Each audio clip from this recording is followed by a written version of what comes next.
Hi viewers, welcome to return to Jesus channel.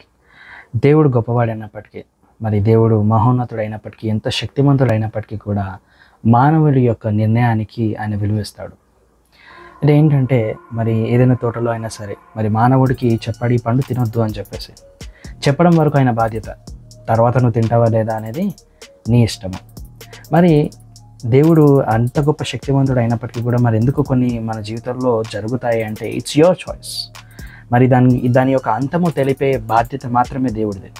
ఎందుకంటే మరి ఈ భూమిని, దాని యొక్క సంపూర్ణతను మొత్తము దేవుడు ఏం చేశాడంటే మానవుడికి ఇచ్చేశాడు.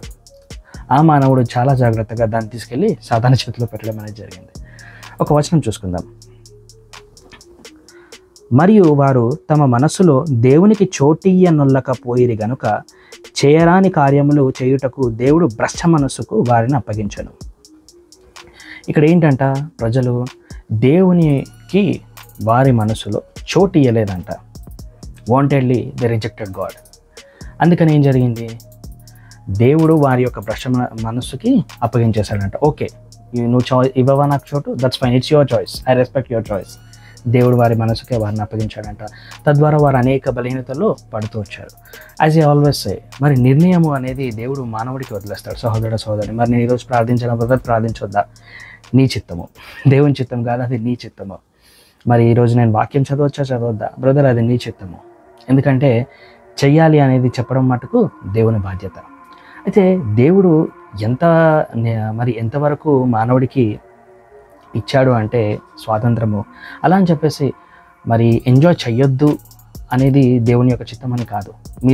God gives things to enjoy. మరి బైబిల్లో ఉంటుంది, మీరు ఎంజాయ్ చేయడానికి దేవుడు ఇస్తాడంట. అలానే కాదు, కానీ ఆ యొక్క ఎంజాయ్మెంట్ దానికి ఒక పరిమితి అనేది ఉంటుంది. తద్వారా నీవు బలహీనతలు పడిపోకూడదని చెప్పేసి. అయితే ఒక వచనం చూసుకుందాం. చూడుము, నేడు నేను జీవమును మేలును మరణమును కీడును నీ ఎదుట ఉంచి ఉన్నాను. హల్లెలూయా. మరి దేవుడు ఏమంటున్నాడంటే ఆయన భక్తులతోటి, చూడు, మరణమును కీడును జీవమును మేలును నీ ముంగట ఉంచుతున్నాను, ఏది చూస్ చేసుకుంటావు అనేది నీ ఇష్టము. అయితే మరణము, కీడు, మేలు, జీవము. దేవుడు ఎప్పుడైనా, ఇప్పుడు ఏ తల్లిదండ్రులైనా ఏం కోరుకుంటారు? మరణం కోరుకుంటారా? జీవమే కోరుకుంటారు, మేలే కోరుకుంటారు. కానీ ఒక స్టేజ్ వచ్చిన తర్వాత మరి ఆ తల్లిదండ్రులు ఆ పిల్లలకి ఫోర్స్ఫుల్గా ఏమైనా ఇవ్వగలుగుతారా? ఏమైనా చేయగలుగుతారా? చేయలేరు. ఎంత చెప్పినప్పటికీ కూడా వినకుండా వారి యొక్క చిత్తాన్ని, వారి యొక్క ఇష్ట ప్రకారం వెళ్ళినప్పుడు they have to bear the results. They have to overcome the heat of this world. మరి యొక్క లోకం యొక్క వేడిని వారు చూడాల్సిందే. సాతానుడు ఏం చేశాడంటే, devil was very successful in painting this kind of pictures. మరి ఇటువంటి ఒక చిత్రాలను మరి యవనస్తుల మైండ్లో పెట్టడం అనేది సాతాను సక్సెస్ఫుల్ అయ్యాడని చెప్పొచ్చు. ఎందుకంటే మీరు చూస్తే కనుక ఎక్కడ కూడా people love bad people. I'm a bad guy, మరి నేను బ్యాడ్ మ్యాన్, నేను విలన్ని, నేను మంచి చేసే విలన్ని, ఓకే అని చాలామంది అనుకుంటా. అలాంటి ఒక పిక్చర్ అనేది యవనస్తుల మైండ్లో మరి సాతాను పెట్టడం అనేది జరిగింది. ఎందుకు అంటే ఏం చేస్తున్నాడు? తద్వారా వారు మేలుని ఎన్నుకుంటున్నారా, జీవమును ఎన్నుకునేటట్టు చేస్తున్నాడా, లేదు కీడుని ఎన్నుకునేటట్టు చేస్తున్నాడు. People want other people to see them and fear them. మరి గ్యాంగ్స్టర్స్ ఇట్లా అవ్వాలి అని చెప్పేసి చాలా ఇటువంటి ఒక ఆశలు మరి సాతాను పుట్టించడం అనేది జరుగుతుంది. మరి చాలామంది గ్యాంగ్స్టర్స్ మరి వారి జీవితాల్లో ఖైదీ చేయబడ్డ ఎంతో పెద్ద పెద్ద గుండాలే, కానీ వాళ్ళు ఏమనుకుంటారంటే వారి యొక్క పిల్లలు వాళ్ళ వల్లే అవ్వద్దు, బాగా చదువుకొని సమాధానకరమైన జీవితం జీవించాలని కోరుకుంటారు. ఎందుకంటే ఇటువంటి జీవితానికి సాతాను ముగింపు అనేది చూపించడు, మొదలు మాత్రమే చూపిస్తాడు.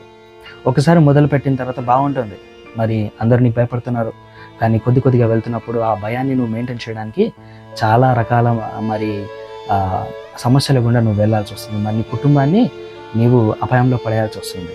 అందుకని వారు కూడా అనుకుంటారు, ఇటువంటి జీవితం నీకు వద్దయ్యా, నువ్వు చాలా బాగా చదువుకొని సమాధానకరమైన జీవితం అనేది జీవించు అని చెప్పి. సో సహోదరి, మేలు, జీవము, మరణము, కీడు, ఏది మరి నీవెన్నుకుంటున్నావు? What you choose. ఇవి ఎన్నుకోవడంలో నేను ఎవరు ఆపరు. దేవుడు సైతము నీ యొక్క నిర్ణయానికి కట్టుబడే ఉంటాడు. కాబట్టి నేను మరి దేవుని వాక్యం ద్వారా మీకు చెప్పొచ్చేది ఏంటంటే, చూస్ good things. choose blessing, choose peace, choose love, choose kindness, so that you will be blessed and be a blessing to others. మరి మంచి సమాధానము, ప్రేమ మీరు ఎన్నుకొని మీరు ఆశీర్వదింపబడి ఇతరులకు మీరు ఆశీర్వాదకరంగా ఉండాలని నేను కోరుకుంటున్నాను. మరి తద్వారా ఈ యొక్క వీడియోను ఇంకెవరైనా మరి టీనేజర్స్ మరి చాలామంది టీనేజర్స్ వేరే మార్గాల్లో వెళ్తున్నారు, అటువంటి పేరెంట్స్కి షేర్ చేయండి. అలాగే ఈ వీడియోని లైక్ చేయండి, సబ్స్క్రైబ్ చేసుకోండి. హల్లెలూయా.